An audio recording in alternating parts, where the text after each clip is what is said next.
জাতীয় নির্বাচনে আপনি কোন এলাকার ভোটার আপনারা সেটা কিভাবে দেখতে পারবেন। তো আমরা সকলে জানি আজকে 11 তারিখ, আগামীকাল জাতীয় সংসদ নির্বাচন 12 তারিখ।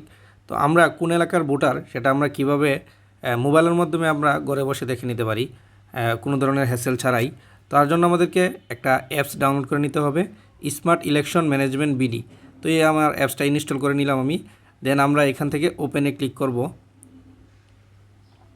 ওপেন করার পর আমরা ইংলিশ অথবা বাংলা আপনি যেটাই সিলেক্ট করেন, আমি ইংলিশ সিলেক্ট করে নিলাম। দেন আমরা এখানে দেখেন 13তম পার্লামেন্টারি ইলেকশন। তো আমরা এইটার মধ্যে ক্লিক করে দিব। দেওয়ার পর এখানে দেখেন ঢাকা, চট্টগ্রাম, রাজশাহী, খুলনা, বরিশাল, সিলেট, রংপুর, ময়মনসিংহ, এদিকে আপনার আরও আছে। তো আমরা কি করব, এখান থেকে এত ঝামেলা না করে আমরা চলে যাব ডাইরেক্ট ডিটেলসের মধ্যে আমরা ক্লিক করব। এই যে এখানে যে ডিটেলস অপশনটা আছে সেটার মধ্যে আমরা একটা ক্লিক করে দেব। ক্লিক করার পরে এখানে আপনি আপনার এনআইডি কার্ডের নাম্বারটা দিয়ে দিবেন। তো আমি যদি আমার এনআইডি কার্ডের নাম্বারটা দিয়ে দিই,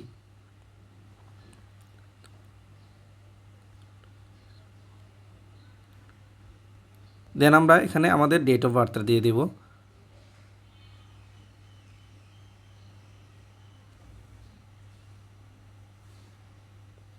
দেন আমরা এখানে ভেরিফাইয়ে ক্লিক করব। খুবই সিম্পল, এই যে এখানে ভেরিফাই আমরা ক্লিক করব।